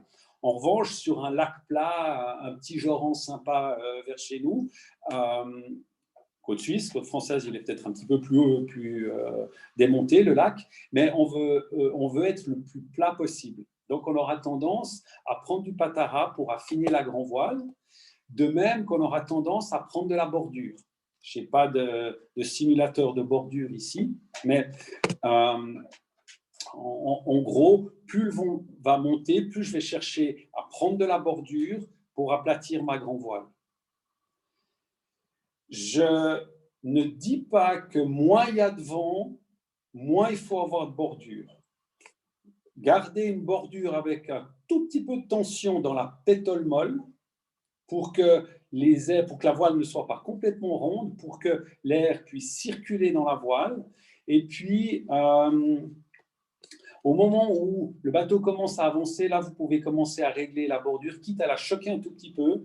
Et puis, de nouveau, aux alentours de 5, 6 nœuds, 8 nœuds, vous allez reprendre la bordure. Maintenant, une chose qui est hyper importante, c'est qu'il faut penser au poids de l'équipage. Si vous avez un équipage léger, vous allez avoir tendance à affiner, à aplatir les voiles beaucoup plus tôt que si vous avez un équipage lourd, puisque l'équipage lourd va pouvoir redresser le bateau. Donc, voilà pour patara et puis écoute et bordure. On va travailler juste avec le chariot qui a un effet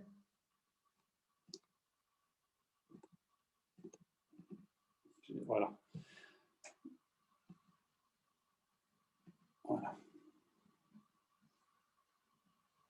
Attendez, juste voilà, le simulateur qui a un tout petit peu de peine. Voilà.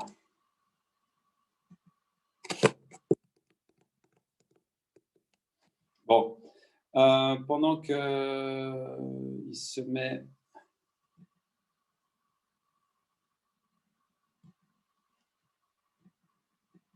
Attendez, j'ai pour l'instant un petit souci. Il n'y a plus grand-chose qui répond. Mais en attendant, le chariot de grand voile, en fait, vous permet de maintenir l'axe de la baume. Donc, dans des conditions normales, on va chercher à avoir la baume dans l'axe longitudinal du bateau, respectivement un tout petit peu plus haut que l'axe, pour autant que la chute ne soit pas au vent, donc chute de la grand voile, ne soit pas au vent de l'axe du bateau. Si vous avez la chute qui est au vent de l'axe du bateau, elle va faire office d'aérofrein, et puis certes, vous allez faire du cap, mais vous allez vite ralentir.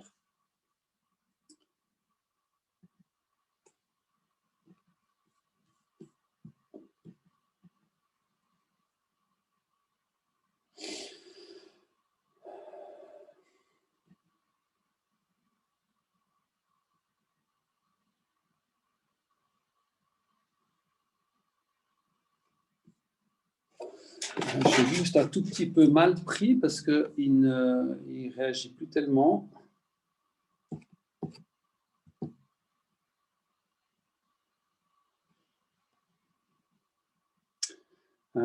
Alors, Jules, il faut que tu me sauves 30 secondes. Juste, tu ouvres ton micro. Moi, je vais juste reprendre le simulateur. OK. Vous avez des questions jusque-là? Les joies du direct, comme dirait la télévision. Non, mais tu peux peut-être aussi enchaîner sur le Cunningham. Ouais. Il y a une chose, alors le Cunningham, oui, mais je voulais juste rebondir peut-être sur le réglage du Patara. Il y a, par exemple, sur les surprises, il a une grande influence, comme on a dit. Et puis, il y a même des régatiers qui naviguent au Patara. Simplement, l'idée, c'est de garder la barre droite. Et puis, en creusant ou en aplatissant la grand voile avec le Patara, comme il a beaucoup d'influence, ça permet de faire lever ou abattre le bateau. Et puis, ça permet d'avoir la barre droite. Donc, ça veut dire que tout ce qui est sous l'eau reste en laminaire. Et puis, donc, ralentit le moins possible. Et puis, vous avez le bateau. C'est exactement le même système que si vous mettez les équipiers d'un côté ou les équipiers au vent. Ils vont faire abattre ou lever le bateau. Et ben, ce sera la même chose avec le Patara. Si vous avez votre voile qui va être puissante, le bateau va lever. Si vous avez votre voile qui sera plate, le bateau va légèrement abattre. Donc, c'est une technique pour aller plus vite en surprise ou en S, ou dans des bateaux qui ont du Patara qui est relativement puissant. En J70, un petit peu moins, par exemple, parce que c'est un Patara qui est beaucoup plus difficile à actionner. Enfin, il est moins démultiplié, donc c'est plus difficile à manipuler. Mais ça peut être une technique pour avancer un petit peu plus vite.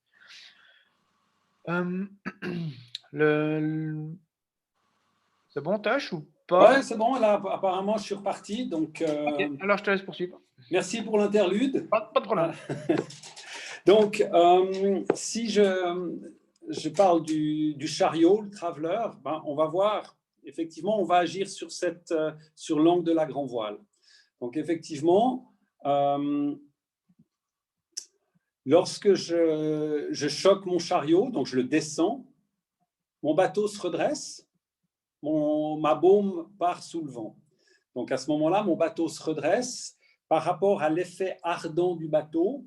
Et comme le mentionnait Jules, le coup de barre, si j'ai un bateau qui a tendance à loffer tout seul parce qu'il est un peu surtoilé, ben, je choque du chariot, j'aurai moins besoin de tirer ma barre pour le faire aller droit.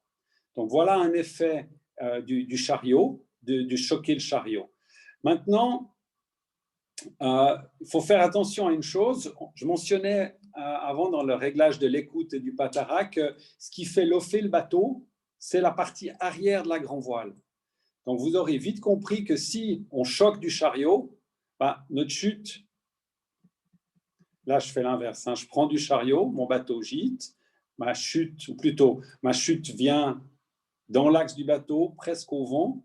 Mon bateau gîte, il est très ardent. Au moment où je choque du chariot, ma grand voile s'ouvre, mon bateau est moins ardent, ma barre sera droite, mais à ce moment-là, j'aurai moins de capacité à faire du près. Donc, là, il y a un trade-off à voir. Est-ce que je soulage le bateau, donc je garde ma vitesse, mais je fais un tout petit peu moins de cap, ou au contraire, je veux caper, mais je suis prêt à donner des coups de barre, à me battre contre la barre. Donc là, il n'y a pas de solution miracle, ça va vraiment dépendre de l'état du lac, du type de bateau, de la régate et surtout des concurrents qui sont autour de vous. C'est clair que si vous avez un concurrent qui est juste derrière vous, légèrement au vent et que vous aimeriez le sortir, vous n'allez peut-être pas choquer du chariot, vous allez au contraire accepter que le bateau l'offre pour justement venir le gêner. Deuxième point, vous voyez, vous avez constaté que la grand voile, la baume, descend par rapport à l'axe et va se trouver dans le couloir du phoque, respectivement du génois. Donc le génois, ce n'est pas véritablement le génois qui va renvoyer dans la grand voile, dans cette zone-là, mais c'est la grand voile qui se met dans l'écoulement du génois. Donc là aussi, il va falloir agir sur le génois ou sur le phoque pour diminuer cet effet négatif sur la grand voile. Donc, pour la faire court, choquer du chariot de grand voile doit avoir une influence et être associé à un réglage du génois, et du phoque, soit le choquer un tout petit peu à l'écoute, soit reculer un tout petit peu le chariot. Reculer le chariot va détendre la chute de grand voile, du génois, et puis modifier l'angle du génois, donc l'angle de l'écoulement. Pour certains bateaux comme les MEM 30, Beneteau 25, c'est des bateaux qui ont ce qu'on appelle un inner roller ou un barbeur de génois, ou un barbeur de phoque plutôt, qui permet de rentrer la voile en latéral. Donc là, c'est les Psaros 33 aussi. Donc là, effectivement, on va pouvoir agir sur cette manœuvre aussi pour simplifier, pour améliorer l'écoulement.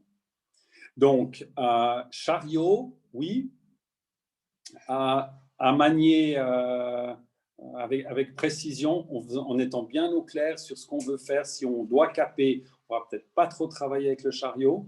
En revanche, si on veut simplement aller vite, on peut choquer un peu le chariot. On va agir de la même manière avec un riz. Ça va se travailler de la même manière. La bordure, ou lorsque l'on prend le riz, assurez-vous de vous être entraîné 1 ou 2 fois, non pas à prendre le riz, ça c'est de toute façon important, mais surtout à vous assurer que votre bosse de riz soit suffisamment en arrière pour pouvoir aplatir la grand voile comme si vous aviez une bordure qui marchait à 100%. Très souvent, on voit que la prise de riz, la bosse de riz à l'arrière sur la baume a avancé et qu'un des 2 nœuds se trouve en avant de l'œillet de riz sur la chute.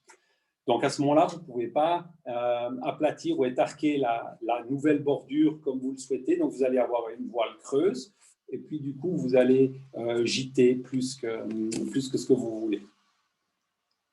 Si on revient sur la tension du guindon de grand voile, la tension du guindon de grand voile peut s'effectuer de 2 manières, soit avec la drisse, donc en étarquant la drisse, soit avec le Cunningham sur tout le guindon. Alors, pourquoi est-ce qu'on travaille plutôt avec le Cunningham qu'avec la drisse?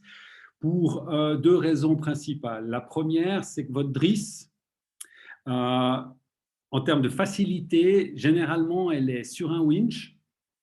Et puis, on n'a pas autant de précision qu'avec un palan de Cunningham. Première chose. La deuxième chose, l'efficacité elle-même est plus grande avec le palan qu'avec la drisse, parce qu'il faut s'imaginer que la drisse, elle fait la longueur, au minimum, la longueur du mât plus un tout petit bout. Et puis, quand vous allez vouloir, dans la risée, prendre de la drisse pour étarquer le guindon, vous allez lutter contre l'équipier de grand voile qui a l'écoute dans la main, puis vous allez essayer de faire monter le haut de la grand voile alors que vous avez un coco derrière qui a tendance à tirer sur l'écoute et puis un deuxième qui a tendance à tirer sur le patara. Donc, ce n'est pas évident, d'autant plus que votre drisse fait la longueur du mât, donc vous avez de l'allongement. Donc, très souvent, quand on prend de la drisse de grand voile, on ne fait qu'augmenter la compression dans le mât, et puis augmenter la compression et la tension dans la drisse font que le mât a tendance à partir plus facilement sur l'avant, et on n'a pas forcément la finesse qu'on veut. Donc, voilà pourquoi on travaille principalement avec le Cunningham. Le Cunningham aura pour effet de tendre le guindon.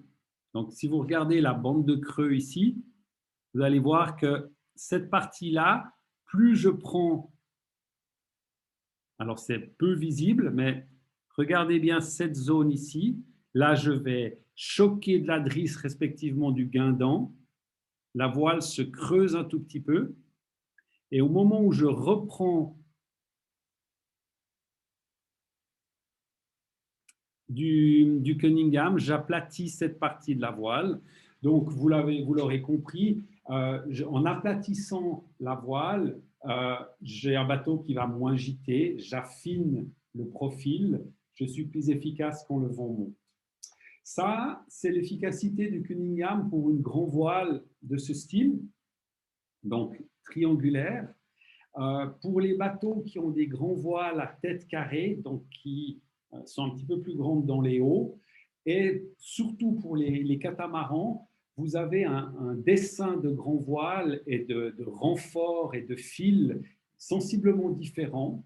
Et pour ceux qui sont observateurs, sur des grands voiles dont on voit encore les fils en transparent ici, vous allez souvent pouvoir remarquer qu'il y a une série de fils qui partent de l'anneau du Cunningham vers le haut de la tête, la grand voile.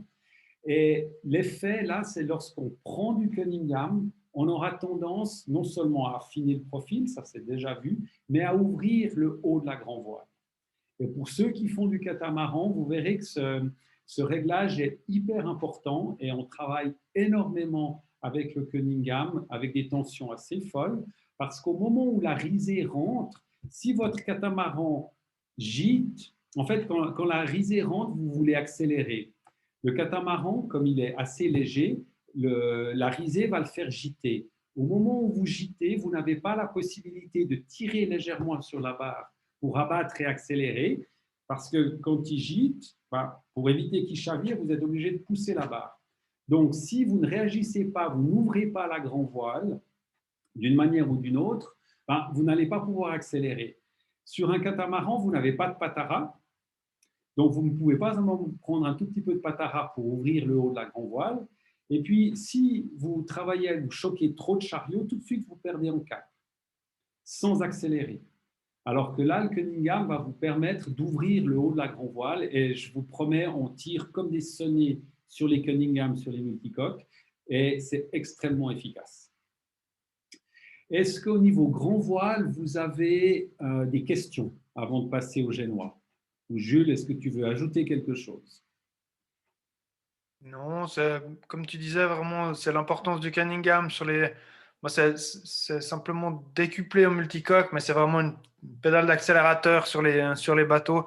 Ça évite que le bateau gîte, ça évite que le bateau parte en dérapage ou dérive. Donc, c'est vraiment. Le Cunningham, c'est vraiment important. Okay. Voilà. C'est Antoine, j'ai une petite question concernant un peu plus basique qui concerne le réglage des deux voiles dans des situations où les conditions sont assez difficiles. Quel serait l'ordre optimal de réglage des deux voiles, dépendamment de l'allure? Donc, si on est au près, au travers ou bien au portant, si le vent forcit beaucoup, il y a besoin de prendre un riz, voire deux, trois, ou même affaler une des voiles. Quelle serait la décision à faire, à votre avis, pour ajuster les deux voiles, pour garder un bon contrôle sur le bateau? Je te remercie pour ta question parce qu'elle est très intéressante et puis surtout, tu comprendras qu'au travers de ma réponse, j'aurai jamais tort parce que je vais te dire que ça va dépendre de beaucoup d'éléments. Mais non, ça va dépendre principalement du bateau et du gréement du bateau et du type de voile que tu as. On va juste différencier des bateaux qui ont un gréement en tête avec une petite grand voile, donc qui ont des grands génois. Et ça, tu as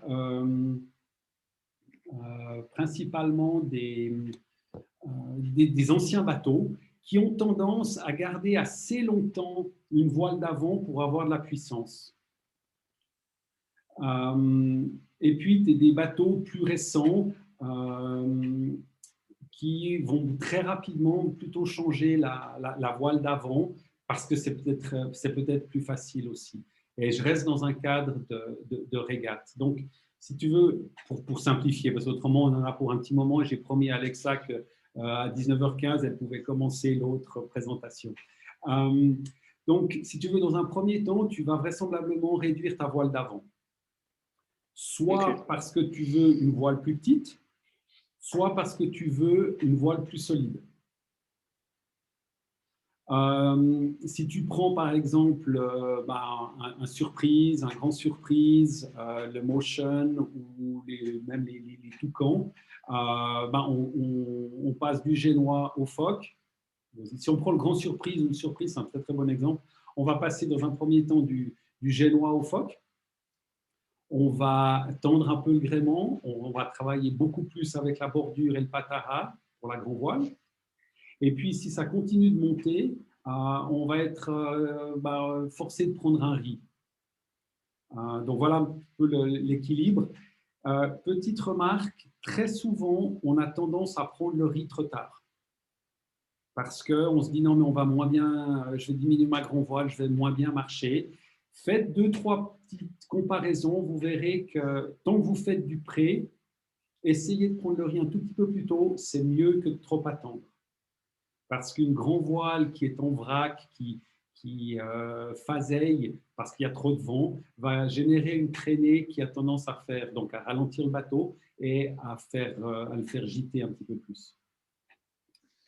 Et tout ça indépendamment si on est au portant ou bien au près. Alors, si tu veux, au portant, tu as une influence qui est très différente, puisque si on prend, je dirais, dans des airs encore raisonnables, jusqu'à 25-30 nœuds, tu peux aisément garder la grand voile haute. Tu auras peut-être un spi un peu différent, un petit peu plus petit, un tout petit peu plus solide. Donc voilà, si tu veux, la différence entre les deux. Est-ce que ça répond à ta deuxième question? Oui. Merci. OK. Alors, génois, si je prends les différents réglages disponibles, j'ai une écoute, on l'a vu avant, le patara qui me permet de tendre les têtes, j'ai un chariot et puis j'ai une tension de guindon. Donc, en travaillant avec l'écoute, et là on va voir l'influence sur la chute, donc là j'ai une vision depuis la tête de mât, sur la chute qui se trouve ici, plus je borde mon génois, plus je le choque, plus j'aurai, en fait, donc plus je le borde, plus ma chute ici va se tendre et venir à l'intérieur, jusqu'à un point où pour les génois qui ont du recouvrement, donc pour les génois forcément un recouvrement, donc pour des voiles qui ont du recouvrement, c'est-à-dire qui passent derrière les barres de flèche, vous voyez que je tends à déformer ma voile parce qu'elle vient s'appuyer contre la barre de flèche. Donc là, prenez l'habitude de regarder où vient la voile, donc le génois par rapport à la barre de flèche, à visualiser la distance ici, donc entre le bout de la barre de flèche et la voile. Ça vous permet de répercuter d'un bord sur l'autre le réglage. Et puis aussi, entraînez-vous lorsque vous êtes tranquillement en train de naviguer, vous vous mettez sous le vent, vous regardez la voile et la distance, et lorsqu'un de vos équipiers annonce une risée, vous ne touchez pas à la voile, mais vous regardez de combien elle s'écarte de la barre de flèche. Et puis ensuite, une fois que la risée est passée, comment elle revient contre la barre de flèche. Et puis c'est là où vous allez réaliser que lorsqu'il y a une risée qui rentre, il faut avoir une action sur la voile, il faut la border d'une manière ou d'une autre. Et c'est là où, border d'une manière ou d'une autre, la tension de drisse a aussi un effet. Parce qu'au moment où j'étarque ma drisse, donc j'aplatis ma voile, plus de vent, j'aplatis ma voile, je monte le point de drisse qui est ici. Si je monte le point de drisse, je vais tendre ma chute.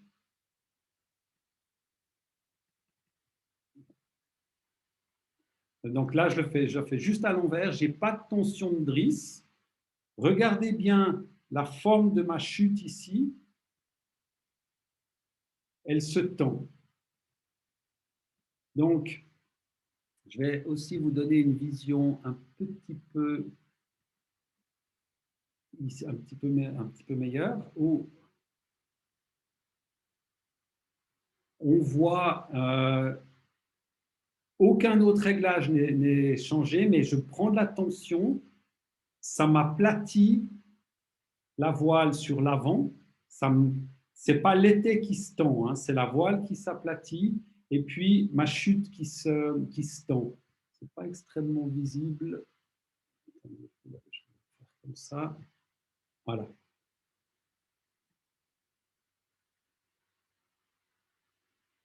J'ai pas de tension de guindant. Au moment où je prends la drisse, vous voyez, là, vous avez un point de repère. Vous allez voir la chute qui se ferme un tout petit peu, la voile qui s'aplatit. C'est pour ça que certains bateaux, notamment le Surprise, le SC, a un palon de drisse, de phoque respectivement de génois, qui permet, au moment où la risée rentre, de travailler aisément avec ça, sans avoir à travailler sur le winch, où souvent on est un petit peu moins précis. Et puis, last but not least, je vais travailler sur le chariot donc le chariot longitudinal du point d'écoute ici. Là, plus je recule mon chariot, plus ma base va se tendre, mon point d'écoute va monter, donc je vais diminuer la tension sur ma chute. Donc ça, c'est typiquement une manœuvre et ça rejoint un petit peu la question précédente sur à quel moment je change de voile, je prends un riz. Le fait de soulager la chute de la voile d'avant, effectivement, c'est souvent le génois qui est réglé comme ça. Donc, j'ouvre le haut de ma voile, je soulage la chute, j'aplatis la base, ça me permet d'avoir une voile moins puissante et de passer en fait un cap, c'est-à-dire une période où il y a un peu plus de vent et ça m'évite de devoir changer la voile. À l'inverse, le réglage optimum serait, et là je vais aller au maximum de mon réglage, donc vous avancez complètement le chariot, regardez comment ma voile change, c'est-à-dire que ma bordure se creuse et ma chute se tend énormément. Donc, on a bien vu en haut, je vais le refaire, si vous regardez dans les petites vaguelettes du haut, voilà, observez principalement ici, en haut à droite, j'avance mon chariot, ça équivaut à border la voile, mais la chute ferme énormément. Donc, c'est là où vous allez avoir un réglage à observer entre la grand voile et le génois pour ne pas perturber avec un tel réglage l'écoulement derrière la grand voile. Donc en fait, on aura tendance à, dans le tout petit temps, à reculer un peu le chariot pour avoir une voile relativement vrillée, donc ouverte dans le haut pour que l'air puisse, il n'est pas très fort l'air, il faut qu'il puisse s'écouler. Quand le vent monte, on aura tendance à, donc de manière normale, de nouveau jusqu'à 12, entre 8 et 12 nœuds, on aura tendance à avancer le chariot jusqu'à une certaine marque pour avoir une voile puissante, pour avoir de l'appui dans la voile d'avant. Et ensuite, quand les airs continuent de monter, on va reculer encore un peu reculer le chariot pour soulager le haut de la voile. Donc, deux dernières choses. Je joue avec mon chariot vu depuis le haut. Regardez comment ma voile bouge. Là, j'ai un chariot qui est totalement reculé. Donc, j'ai une bordure assez tendue, une chute détendue. J'avance mon chariot. Vous voyez comme ma chute se rapproche de la grand voile. De la barre de flèche. Je la déforme. Et puis maintenant, je recule mon chariot. Regardez la bordure ici. Plus j'avance, plus elle se creuse. Donc voilà comment jouer avec le chariot et l'influence sur la voile. J'aimerais encore juste...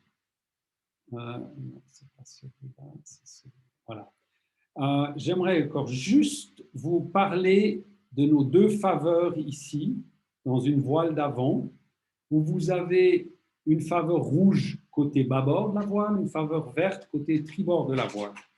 L'objectif de ces faveurs, c'est de montrer l'écoulement du vent dans la voile. Donc, l'écoulement, s'il est laminaire, c'est-à-dire que la voile est bien positionnée dans l'axe du vent, vous allez avoir vos deux faveurs qui sont horizontales. Si ma voile n'est pas assez bordée, donc l'angle par rapport au vent est trop important, j'aurai ma faveur verte sous le vent qui sera collée, vraisemblablement vers le bas, et puis vers le haut, et puis j'aurai la faveur rouge au vent qui sera complètement vers le haut. Plus je vais l'aborder, plus ma faveur va être juste. Donc, j'ai une voile qui est complètement débordée. Voilà. Vous voyez mes faveurs qui bougent énormément. La faveur sous le vent n'est absolument pas stable ni laminaire, et celle au vent totalement déstabilisée. Je borde ma voile. J'arrive à les stabiliser.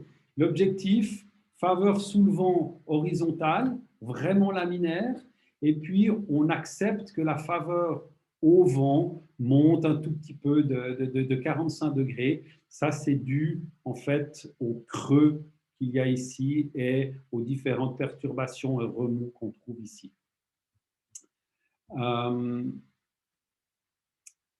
Ces remous ici sont pour ceux qui ont suivi un tout petit peu l'actualité de la Coupe de l'Amérique. Vous avez entendu parler des voiles, des grands voiles double skin. Donc, c'est des grands voiles jumelles. C'est comme si vous aviez deux grands voiles. Justement, la deuxième voile qui vient se placer au vent a une forme qui permet d'aplatir un tout petit peu plus et de faire en sorte que le côté au vent de la voile est mieux réglé et beaucoup plus laminaire que ça n'est le cas quand vous n'avez qu'une seule voile. Et ça fera partie d'une autre discussion lorsqu'on aura débuté la vraie Coupe de l'Amérique, donc la finale à partir du 6 mars. Avez-vous des questions avant qu'on se fasse clouer le bec par Alexa? J'ai vu juste un commentaire passer, je ne sais pas si la personne a pu se reconnecter, mais tout est enregistré, donc via Sailbox, vous pouvez avoir des détails, vous pouvez revoir tout ça. Maintenant, si vous le souhaitez, on n'a pas affiché nos numéros de téléphone, mais n'hésitez pas, au travers de Norse à Genève, à nous lancer un petit coup de fil, à moins que Jules, tu les tapes vite, ou nos mails. On répond à vos questions. On peut aussi venir sur les bateaux pour des réglages ou du coaching. Voilà, je ne sais pas si entre-temps il y a encore des questions. Si Jules, tu veux ajouter quelque chose. Moi, je veux juste vous remercier pour votre patience. Désolé pour le petit problème de mémoire de mon ordinateur apparemment, puis ensuite qu'on a été coupé. Mais j'ai eu beaucoup de plaisir et puis j'espère aussi vous, et j'espère vous retrouver sur l'eau bientôt. Voilà, bonne soirée. Jules, à toi. Alexa, si tu es là, aussi à toi. Alors, moi, je vous souhaite la même chose. Je vous remercie d'avoir participé. Puis, si vous avez des questions, Patrick va mettre son numéro de téléphone si jamais. Ouais. Et puis, si vous avez des questions, n'hésitez pas. C'est vraiment avec plaisir qu'on répondra. Il n'y a pas de questions bêtes. Hein. Donc, n'hésitez pas à nous contacter. Et puis à bientôt sur la plateforme ou dans une autre réunion Zoom ou même en live si vous avez besoin de conseils. Donc, à bientôt et merci à tous. Merci beaucoup, merci Patrick et merci à Julien. Et je vous souhaite une bonne soirée et puis aussi à la prochaine, j'espère, soit sur l'eau, soit sur la plateforme Onshore. À bientôt. Ça marche. Bonne soirée à tous. Merci, bonne soirée à tous.